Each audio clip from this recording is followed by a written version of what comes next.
Graduation, she'll be gone until, like, the 10th reunion. It's graduation day at Buffalo Glen High School. Dennis Cooverman is a socially awkward but intelligent young teenager who spent his high school years as a dedicated senior student with no social life. Dennis Cooverman is given the honor of delivering a valedictorian speech at the graduation ceremony. Days before that day, his best friend Rich Munch pressures him to take a leap of faith and publicly express his love for his longtime high school crush, Beth Cooper. Rich tells him it was going to be his last and only chance before he ever gets to see her again. Dennis is introduced to the podium and starts off warmly, then suddenly diverges into professing his love for the beautiful and popular head cheerleader, Beth Cooper. This surprises everyone, even his parents. Dennis doesn't stop there. He exposes a few other top secrets about some intimidating students in the school, even the non-students like Kevin, Beth's boyfriend. He also confesses the sexuality of his best friend as being gay. He's immediately cut off by the school principal, Dr. Gleason.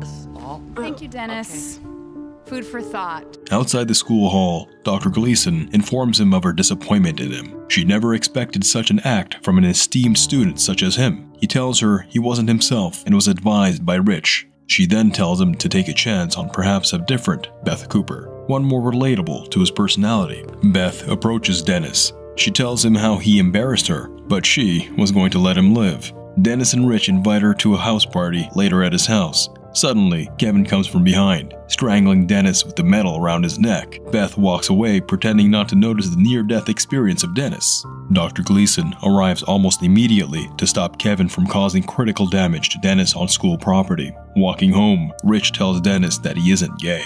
But Dennis thinks otherwise because his friend has never had a girlfriend and has never made a move towards one all through his high school years. Rich convinces him otherwise. At home, Dennis tries to put things in order for the party, but he is nervous. His parents are leaving the house, and they don't want any damage caused, and of course, no getting drunk. Speedy Cooperman, look at you. You look so cute.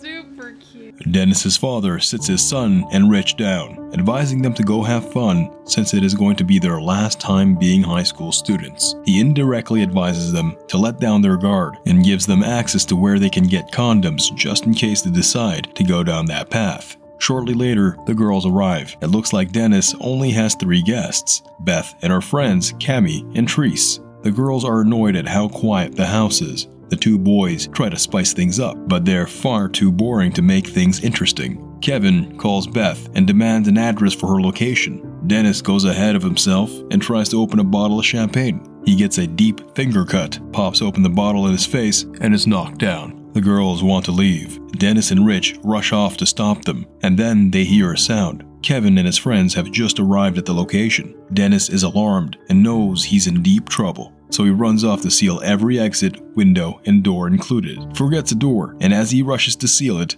Kevin catches up to him. Beth notices her boyfriend is on drugs. Aside from that, Kevin is arrogant and jealous, and to top it up, he's an army personnel. At this stage, he is prepared to take Dennis down. They start by causing multiple property damages. The boys run upstairs to Dennis's room and lock the door. They try to search out solid equipment to defend themselves, but it looks like they've never engaged in any act of violence before. Rich hides in a closet, and Dennis holds out a Star Wars toy behind a shelf as Kevin breaks into the room. Dennis brings the toy to his opponent's face, but Kevin rips the arms off a skeleton and beats up Dennis with it. Rich comes out of the closet, not to defend his friend, but to flee through a window. As Kevin is about to release his final blow on Dennis, Beth walks in and hits his head with the skull of a skeleton. This causes him to pass out temporarily. Beth urges Dennis to run through the window. Rich is hanging on a downspout, and it doesn't hold long enough for him to climb down. It breaks off, landing Rich hard on the ground. Dennis tries to hang on to his life, but Kevin pushes him from behind. Dennis falls right into the thorns of flowers. Beth arrives right on time with her car, rescues the boys, and then speeds off. As they drive off, Dennis requests for her phone to reach his parents. His call is cut short as Beth realizes Kevin will be tracking her with the phone in her car. She takes it and throws it out the window. They arrive at a gas station to get beers and supplies. The cashier doesn't approve of Beth getting beers. It's against the rules of that store to sell beers or alcoholic beverages to minors.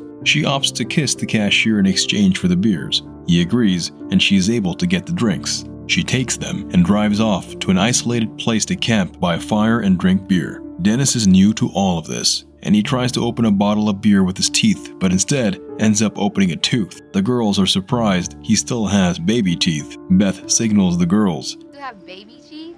Only 3.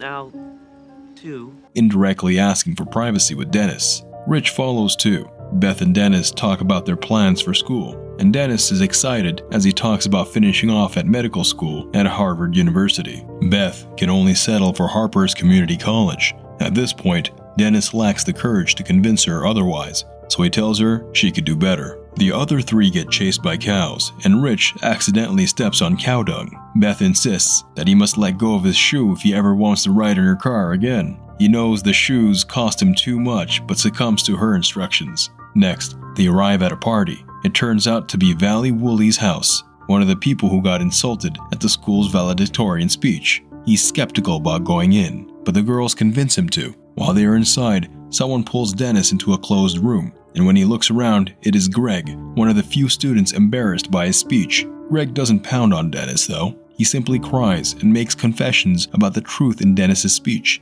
As it turns out, Greg is a bully because he has an inferiority complex, which was caused by an incident of abuse during his childhood. He asks for a hug, and Dennis reluctantly gives in. He promises to keep in touch with his new friend, Dennis. Rich and Dennis are trying to get a snack, and they learn that Beth's now ex-boyfriend is at the party. As they rush off to get Beth so they can leave, Kevin spots them. Beth also sees him trying to make out with Valley. He dismisses her and takes hold of the 2 boys. The gym coach shows up, and Dennis thinks he finally has hope, but instead of stopping the fight, the gym coach only states more rules for a clean fight. In the middle of the fight, Greg comes to Dennis's aid and knocks out the 3 friends and the gym coach. Beth rides Kevin's military jeep into the building, and the 5 friends ride off. Dennis is mad at how many laws she's breaking just by doing this, but Beth couldn't care less. She drives them onto the school premises. As a lead cheerleader, she has a spare key to the school doors. The girls do the cheerleading dance, and they all rush off to go shower, inviting the boys to join in too. Dennis is skeptical about doing this, but Rich goes for it, pulling his friends along. As Dennis undresses, he gets a tap from behind and he thinks it's Beth. As he turns around, he gets hit immediately in the face. It appears Kevin and his crew have caught up with them again. Rich hears this and comes to his friend's rescue from the shower. He gives a low blow to all 3 friends with 3 strikes from his towels. It seems he's been preparing for this his entire life. He takes out the 3 friends with more towel strikes. They find Beth's car outside and ride off. Dennis expresses anger and frustration while in the vehicle. He wants to head home. The night has done nothing but cause him trouble at every turn he makes. He just wants to make it through the night alive and in one piece. He regrets ever taking his chance with his one-time crush. Beth tells him it's all his fault. No one in their right senses steps in front of a podium and in front of an entire school to profess love for someone they barely know anything about. She confesses that they only came to his party because they thought it would be funny. Treese hands him tampons for his bleeding nose and suggests they head for her dad's cabin. While driving, Beth apologizes for her previous statements. She tells him she didn't mean to exploit his naivete. Beth tries to air Dennis's shirt out the window while driving, but the shirt ends up falling from her hands. Now, Dennis is shirtless and without his pants. Beth turns the car around to go in search of Dennis's shirt. They engage in a conversation, and Dennis asks Beth why she ever moved around with a guy like Kevin. She says he wasn't always this way when they first met. She thought he was sweet, which made her feel proud. She talked about how she loved that other girls were jealous, so she made excuses for his mistakes and awful attitude. Dennis talks about his role as a debate club leader. He never imagined talking to her, even though he has always longed to. The valedictorian speech was the only medium he had to express his feelings. They finally find his shirt. A raccoon seems to be taking an interest in the shirt too. It chases them, and they drive off immediately to the cabin. Amidst this chaos, Dennis and Beth begin developing a genuine connection as they learn more about each other. Initially, Beth seemed like the stereotypical popular girl who didn't give a coin about anyone else, but along the way, she started to reveal a different shade of herself, a good shade. As the day sets in, they give a toast to the night, and Beth and Dennis excuse themselves. They talk about Beth's older brother. He was always sick, even before she was born. She was barely walking when he passed away. Cammy, Treese, and Rich get really sexual and make out. Rich finds out that Cammy has dreams of becoming an actress, but never got the chance to attend drama club due to her social life.